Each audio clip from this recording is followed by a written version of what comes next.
नमस्कार, बहुत बहुत स्वागत है आप सभी का। मैं हूं आपके साथ प्रीति और आइए सुबह 9 बजे की शुरुआत करते हैं हेडलाइंस के साथ।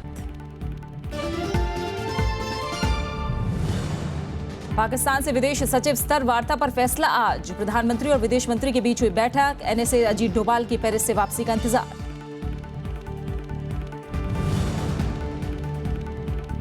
पठानकोट हमले की जांच में सहयोग के लिए विशेष दल को भारत भेजने पर विचार। पाकिस्तानी पीएमओ का बयान, जैश के कई सदस्य गिरफ्तार, मसूद अजहर की हिरासत की पुष्टि नहीं। प्रधानमंत्री फसल बीमा योजना को कैबिनेट की मंजूरी। किसानों को देना होगा महज 2% तक प्रीमियम, खरीफ सीजन से लागू। अरुणाचल विधानसभा की कार्यवाही पर सुप्रीम कोर्ट ने 18 जनवरी तक लगाई रोक। हाई कोर्ट ने खारिज की विधानसभा अध्यक्ष की याचिका। सुप्रीम कोर्ट में आज से सुनवाई। देश भर में मनाया जा रहा है मकर संक्रांति का त्योहार। नदियों में लोगों ने लगाई आस्था की डुबकी। असम में बिहू और तमिलनाडु में पोंगल की धूम।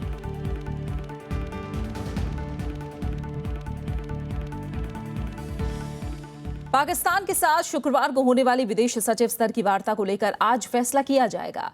उधर पठानकोट आतंकी हमले के मामले में पाकिस्तान में 3 छात्रों समेत 31 लोगों को गिरफ्तार किया गया है। जैश ए मोहम्मद के मुखिया मौलाना मसूद अजहर और उसके भाई अब्दुल रहमान रऊफ को हिरासत में लिए जाने की खबर है। हालांकि पाकिस्तान सरकार और भारतीय विदेश मंत्रालय ने इसकी पुष्टि नहीं की है।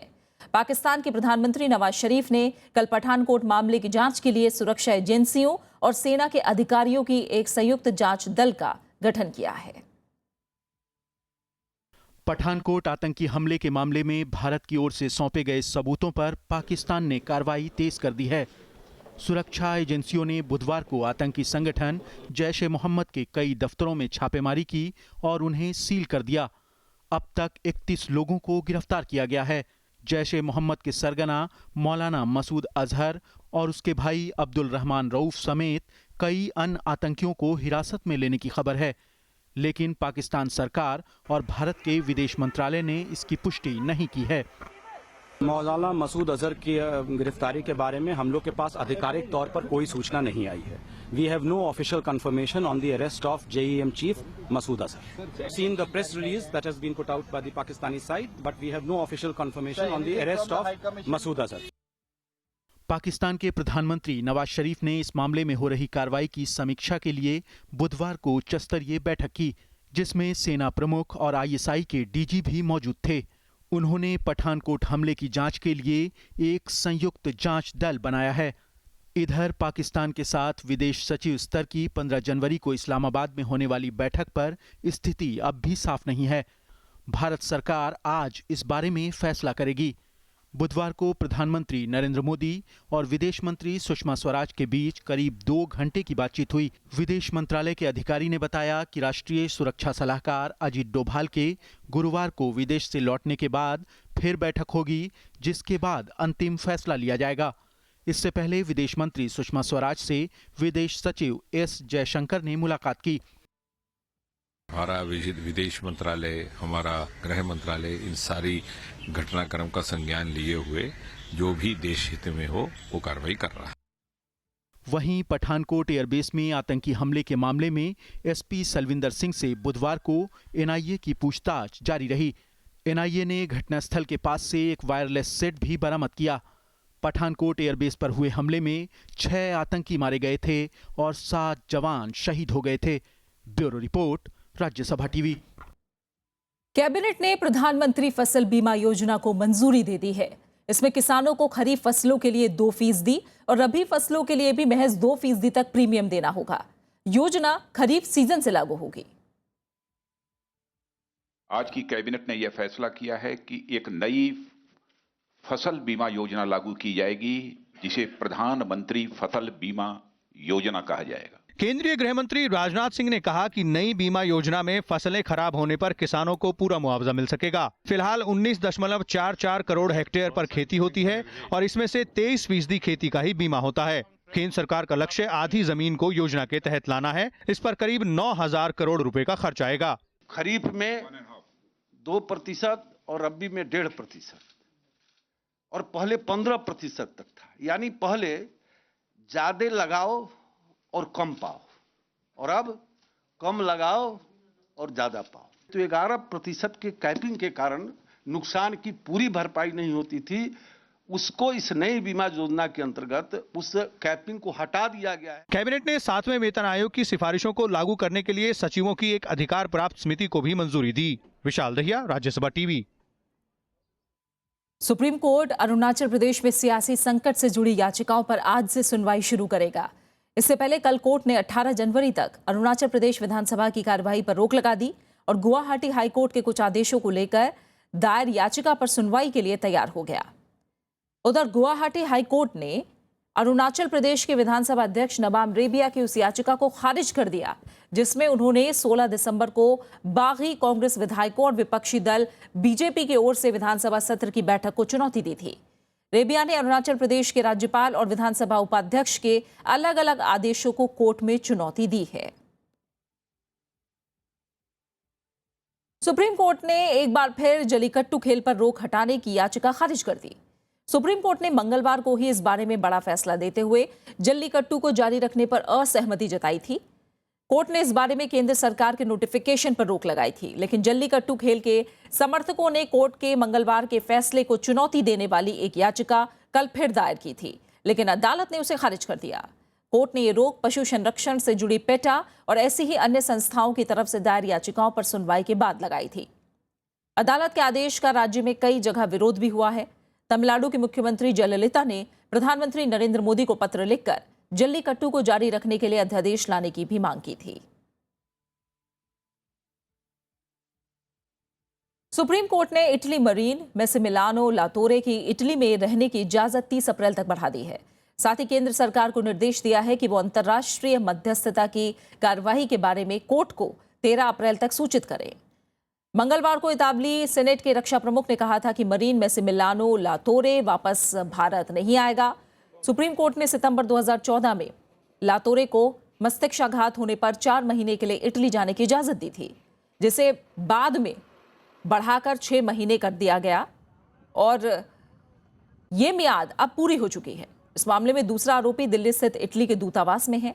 इन दोनों पर 2012 में केरल तट के पास भारतीय मछुआरों की हत्या करने का आरोप है। सुप्रीम कोर्ट ने मैसूर लैब को 8 हफ्ते में मैगी में एमएसजी और लेड के स्तर पर रिपोर्ट पेश करने के लिए कहा है। बाजार में मैगी की वापसी के बाद एफएसएसएआई ने सुप्रीम कोर्ट में बॉम्बे हाईकोर्ट के मैगी से प्रतिबंध हटाने के फैसले के खिलाफ याचिका दायर की थी, जिसमें दलील दी गई थी कि जांच के लिए सैंपल नेस्ले ने ही लैब को दिए, जबकि इनका चुनाव किसी स्वतंत्र एजेंसी के जरिए होना चाहिए था। इसके अलावा टेस्टिंग भी किसी मान्यता प्राप्त लैब में ही होनी चाहिए। सुप्रीम कोर्ट ने मैसूर लैब को निर्देश दिया है कि वो कोर्ट को बताए कि मैगी में लेड और एमएसजी तय मानक में है या नहीं। इस मामले में अब अगली सुनवाई 4 अप्रैल को होगी। कांग्रेस ने केंद्र सरकार को आर्थिक नीति के मोर्चे पर नाकाम बताया है। मंगलवार को खुदरा महंगाई के बढ़ने और औद्योगिक विकास की रफ्तार में पिछड़ने के आंकड़ों पर कांग्रेस ने सरकार पर हमला किया है। कांग्रेस नेता जयराम रमेश ने कहा कि सरकार के दावों के विपरीत महंगाई लगातार बढ़ रही है। उन्होंने ये भी कहा कि जीएसटी बिल पर सरकार कांग्रेस को लगातार दोषी ठहरा रही है, जबकि इसे खुद बीजेपी और ना ही प्रधानमंत्री पारित कराना चाहते हैं। हालांकि बीजेपी ने कांग्रेस के इन आरोपों को हताशा भरा बताया है। एक महीना नहीं, GST is with in the BJP. The Congress is an excuse, it is an alibi. Mr. Narendra Modi doesn't want GST. Mr. Amit Shah doesn't want GST. Mr. Piyush Goyal doesn't want GST. Gujarat government doesn't want GST. मुझे लगता है कि अब हार को जो है वो हुड़दंग नहीं बनाना चाहिए। कुछ लोगों की अफसोस की बात है कि कुछ लोगों ने अपनी हार की हताशा को हुड़दंग में तब्दील कर दिया है, और ये हुड़दंग जो है वो उनकी राजनीतिक सेहत के लिए ठीक नहीं है। देश के विकास को रोकना किसी भी पार्टी के हित में नहीं होगा। कांग्रेस ने महाराष्ट्र प्रमुख संजय निरुपम को कारण बताओ नोटिस जारी किया है। ये नोटिस पिछले महीने 28 दिसंबर को स्थानीय पत्रिका कांग्रेस दर्शन में छपे विवादित लेख को लेकर दिया गया है, जिसमें पूर्व प्रधानमंत्री जवाहरलाल नेहरू और सोनिया गांधी के बारे में लिखा गया था। इस लेख में नेहरू के कुछ फैसलों पर सवाल उठाया गया था और उन्हें सरदार पटेल से कम करके आंका गया था। साथ ही 1998 में कांग्रेस की तरफ से सरकार बनाने की नाकाम कोशिश की बात भी लिखी गई थी। लेख सामने आने के बाद काफी विवाद हुआ था। संजय निरुपम इस पत्रिका के संपादक हैं और उन्होंने इसके लिए माफी भी मांगी थी।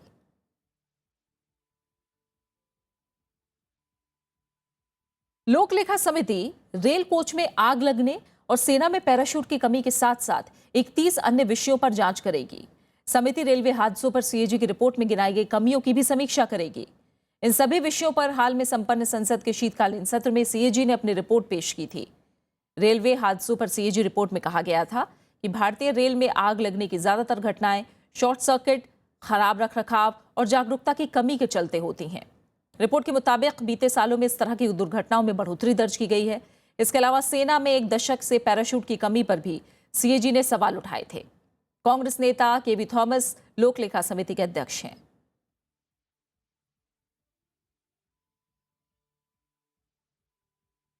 वित्त मंत्री अरुण जेटली ने बजट पूर्व चर्चा के तहत कल देश के जाने माने अर्थशास्त्रियों के साथ बैठक की।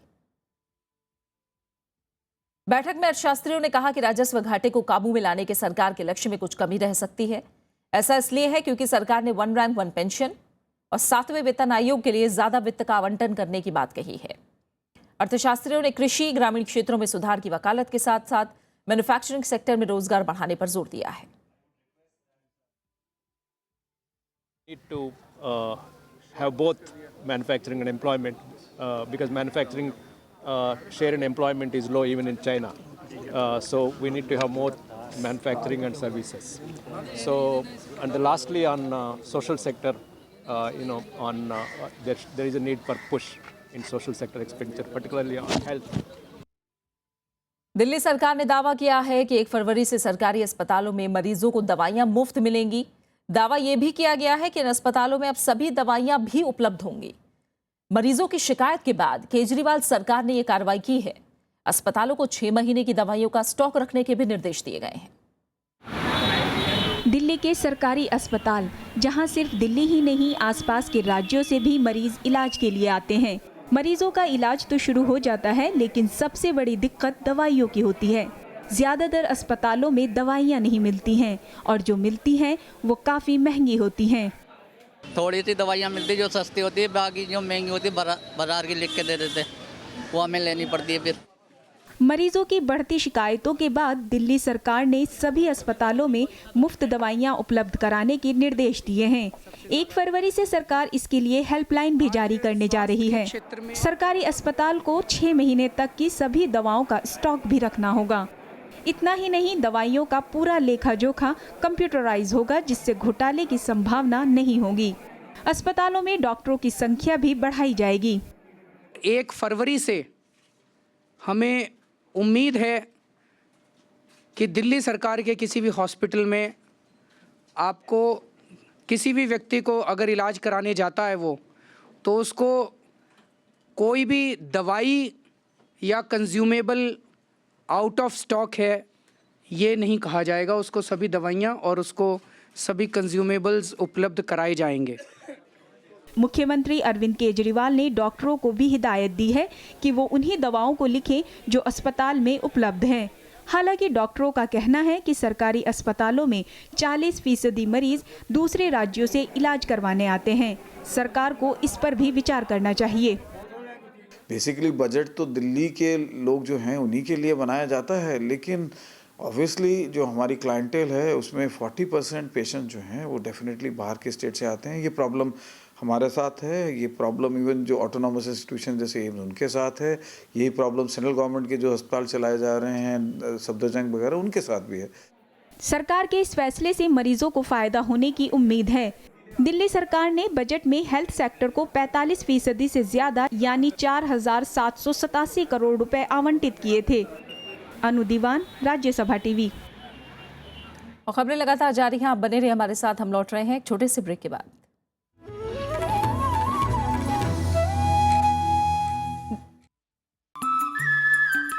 मौसम है स्याह बादलों से घिरा, अंधेरा जैसे डूबती शाम का। मुद्दे जो आज की फिक्र है, बहुत सारे लोग अपने बुरे दिनों को कभी याद नहीं करते और अगर एक बहुत अच्छी स्थिति में पहुंच जाएं तो उनको शर्म आती है। मेरा तो जीवन ही इससे बना है। एक ऐसी शख्सियत जिसने आसमान की बुलंदी पर होने पर भी न छोड़ा साथ जमीन का।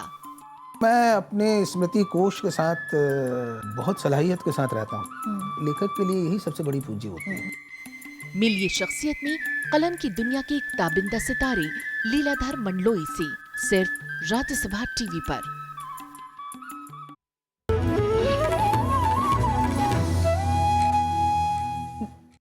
पंजाब के मुक्तसर में सालाना माघी मेले के मौके पर कांग्रेस, आम आदमी पार्टी और अकाली दल की आज रैली होने जा रही है। इसके लिए तीनों पार्टियों के पंडाल सज गए हैं। कांग्रेस कैप्टन अमरिंदर सिंह की अगुवाई में एकजुटता और पार्टी कार्यकर्ताओं में जोश फूंकने की तैयारी में है। वहीं अकाली दल जहां अपनी सरकार की उपलब्धियां और विकास को लोगों तक पहुंचाने की कोशिश करेगी, 2017 में राज्य के विधानसभा चुनाव में अपनी दावेदारी मजबूत करने के लिए आम आदमी पार्टी ने पूरी ताकत झोंक रखी है। इलाहाबाद हाईकोर्ट ने 15,000 सहायक प्राथमिक शिक्षकों की भर्ती रद्द करने के उत्तर प्रदेश सरकार के फैसले पर रोक लगा दी है। न्यायालय नियुक्ति स्थगित करने और निरस्त करने संबंधी दोनों आदेशों पर रोक लगाते हुए 22 फरवरी को जवाब तलब किया है। उत्तर प्रदेश सरकार से जुड़ी भर्ती स्थगित कर दी गई थी, जबकि दिसंबर में सरकार ने इस भर्ती को रद्द करने का फैसला किया। इस बीच कई अभ्यर्थियों को नियुक्ति पत्र भी दिए जा चुके थे।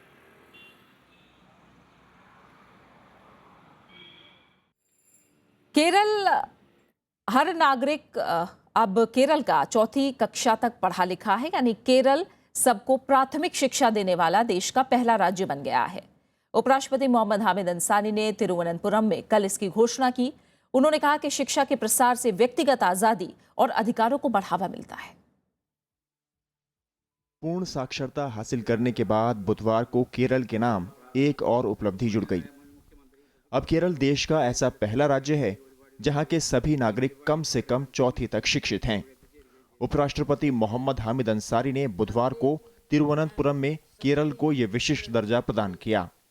उपराष्ट्रपति ने कहा कि सामाजिक आर्थिक मानकों पर केरल ने बेहतरीन प्रदर्शन किया है और इसके पीछे सबको शिक्षित करने की सोच है। The spread of education in Kerala has led to enhancement of individual freedom and capacity for asserting one's rights, such as better health care, demand for more public services and monitoring their delivery, a better climate for gender equality, and above all, much faster reduction in income poverty than in many other states of India. दरअसल केरल ने वर्ष 2014-2015 में अतुल्यम कार्यक्रम शुरू किया था। इसके तहत 15 से 50 आयु वर्ष के 2,40,804 लोगों की पहचान हुई। स्वयंसेवी संगठनों की मदद से इनमें से करीब 2,05,913 लोगों को कक्षा तक लाया गया और 6 महीने तक पढ़ाया गया। पिछले साल 7 जून को हुई परीक्षा के बाद 2,02,862 परीक्षार्थियों को सफल घोषित किया गया।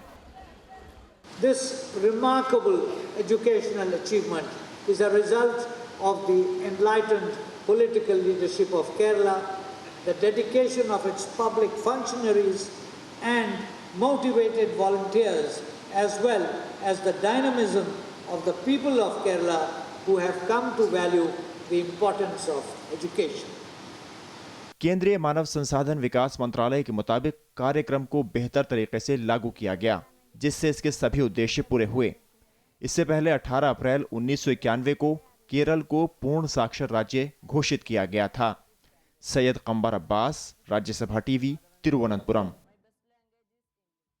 बात विश्व पुस्तक मेले की, जिसमें इस बार की थीम है भारत की सांस्कृतिक धरोहर। इसमें दर्शन, ज्ञान और परंपराओं को न सिर्फ आकार दिया गया है, बल्कि हजारों सालों तक देश की सीमा के परे की संस्कृतियों और सभ्यताओं को भी शामिल किया गया है।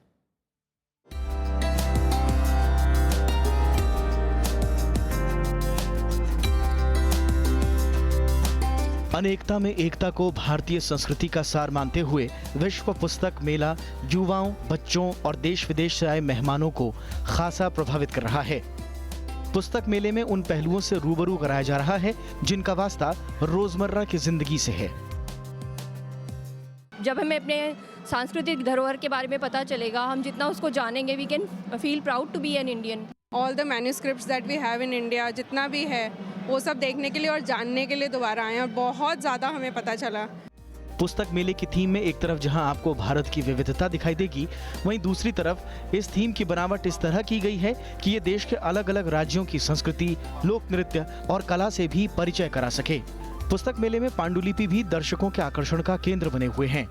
हम लोग राष्ट्रीय पांडुलिपि मिशन से पुराने पांडुलिपि भी यहाँ शोकेस करवाया, कुछ चित्रों में इधर लगा दिया है और किताबें सब बहुत सारे, हमें नहीं और सारे पार्टनर है, सभी का किताबें भी यहाँ दिखाया गया है। ये थीम पैविलियन शोकेस कर रहा है, यहाँ कोई सेल के लिए है।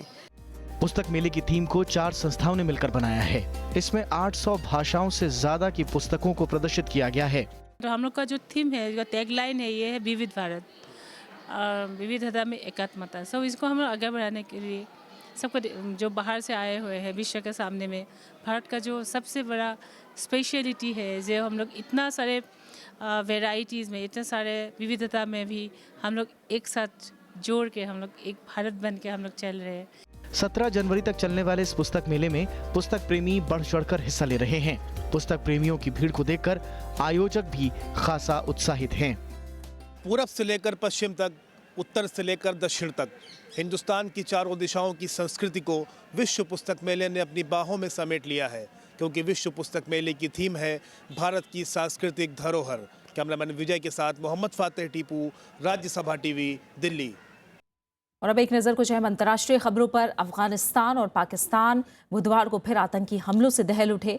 अफगानिस्तान के जलालाबाद में पाकिस्तान के वाणिज्य दूतावास के पास तालिबान का हमला हुआ। उधर पाकिस्तान के क्वेटा में एक पोलियो शिविर के बाहर फिदायीन हमला हुआ। जलालाबाद में पाकिस्तानी वाणिज्य दूतावास के पास अफगान सुरक्षा बलों और तालिबान के 3 आतंकवादियों के बीच 4 घंटे तक गोलीबारी होती रही। आतंकी भारी हथियारों से लैस थे और उन्होंने कई धमाके भी किए। सुरक्षा बलों ने तीनों आतंकियों को मार गिराया, लेकिन उनके 7 जवानों की भी मौत हो गई।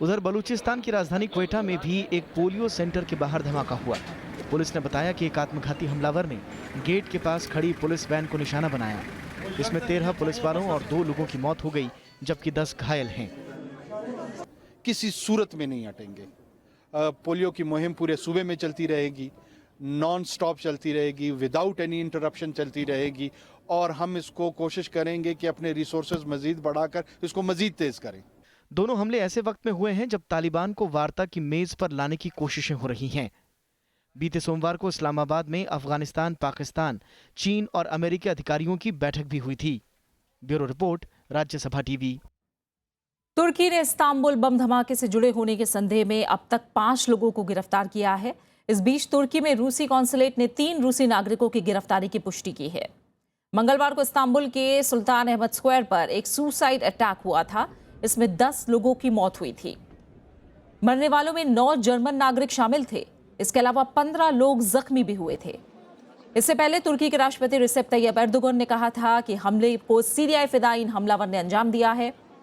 हालांकि किसी संगठन ने हमले की जिम्मेदारी नहीं ली है, लेकिन ISIS पर वारदात को अंजाम देने का शक जाहिर किया जा रहा है। सीरिया में संयुक्त राष्ट्र के विशेष दूत स्टेफन द मिस्तुका ने बुधवार को सुरक्षा परिषद के 5 स्थायी सदस्यों के राजदूतों से मुलाकात की। बैठक में 25 जनवरी से जिनेवा में प्रस्तावित सीरिया शांति वार्ता पर चर्चा हुई।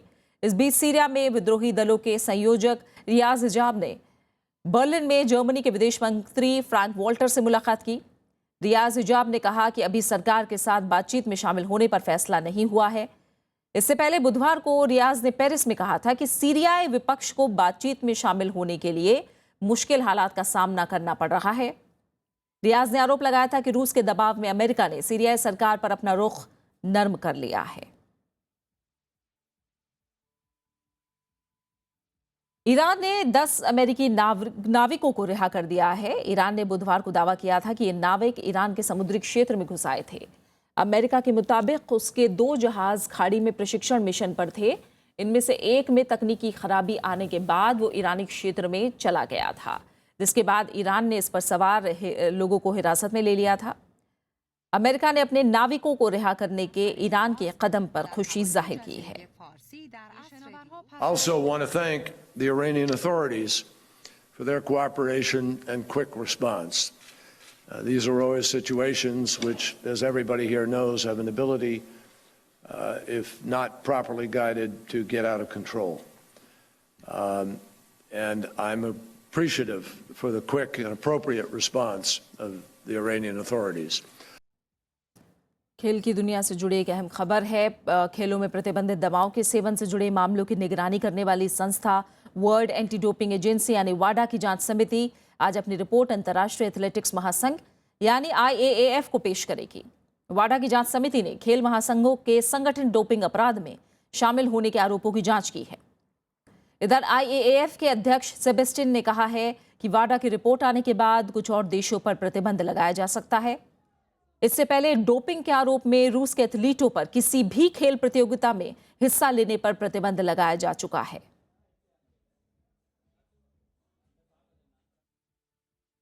मशहूर शायर, गीतकार और screen play writer Syed Akhtar Hussain Rizvi यानी कैफी आजमी का जन्मदिन है। कैफी आजमी नए दौर के शायर थे। वो शुरू से ही वामपंथी आंदोलन से जुड़े रहे। उनकी कई नज्मों में भी इस विचारधारा की झलक दिखाई देती है। कहने को बेबाया सही, गम का सरमाया सही, मैंने इसके लिए क्या क्या न किया, कभी आसानी से एक साज भी यमराज को मैंने न दिया। मशहूर शायर और गीतकार कैफी आजमी की गज़लें और नज़में समाज की बेरुखी के खिलाफ बुलंद आवाज थीं। चलते चलते साथ ही इंसान के लिए दर्द और उसमें छुपे प्यार के एहसास की बानगी। मिल गया था, यूं ही कोई मिल गया था। कैफी आजमी की कलम से देशभक्ति के जज्बे से उभरा अमर गीत भी निकला। हम तुम्हारे हवाले वतन साथियों। उत्तर प्रदेश के आजमगढ़ जिले के छोटे से गांव मिजवा में 14 जनवरी 1919 में कैफी आजमी का जन्म हुआ। बचपन से ही उन्हें गज़लें और नज़्म लिखने का शौक था। मुंबई पहुंचने पर उन्होंने फिल्म में एक से बढ़कर एक गीत लिखे। हमें क्या हो गया है। उन्होंने कई फिल्मों की पटकथा भी लिखी। इस्मत चुगताई की कहानी पर बनी फिल्म गर्म हवा में उनके संवाद आज भी मशहूर हैं। धीरे मचल ए दिले बेकरार कोई आता है। कैफी आजमी को राष्ट्रीय फिल्म पुरस्कार के अलावा कई बार फिल्म फेयर अवार्ड से नवाजा गया। 10 मई 2002 को कैफी आजमी ने दुनिया को अलविदा कह दिया। Bureau report, Rajya Sabha TV. देश भर में आज मकर संक्रांति का त्योहार मनाया जा रहा है। सुबह से ही लोग गंगा समेत दूसरी नदियों में आस्था की डुबकी लगा रहे हैं और एक दूसरे को तिल और गुड़ बांटकर रिश्तों में नई मिठास घोल रहे हैं। वहीं तमिलनाडु में पोंगल और असम में बिहू का पर्व भी मनाया जा रहा है। ये त्योहार फसलों की कटाई के बाद मनाया जाता है।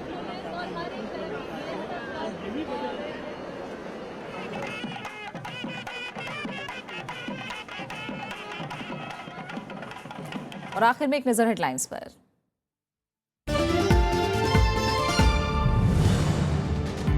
पाकिस्तान से विदेश सचिव स्तर वार्ता पर फैसला आज। प्रधानमंत्री और विदेश मंत्री के बीच हुई बैठक। NSA अजीत डोभाल के पेरिस से वापसी का इंतजार।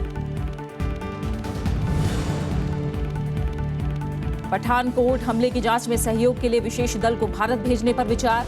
पाकिस्तानी PMO का बयान, जैश के कई सदस्य गिरफ्तार, मसूद अजहर के हिरासत की पुष्टि नहीं।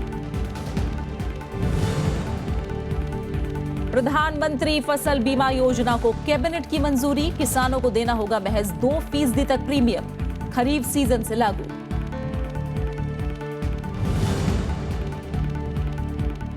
अरुणाचल विधानसभा की कार्यवाही पर सुप्रीम कोर्ट ने 18 जनवरी तक लगाई रोक। हाईकोर्ट ने खारिज की विधानसभा अध्यक्ष की याचिका। सुप्रीम कोर्ट में आज से सुनवाई। और देश भर में मनाया जा रहा है मकर संक्रांति। नदियों में लोगों ने लगाई आस्था की डुबकी। असम में बिहू और तमिलनाडु में पोंगल की धूम।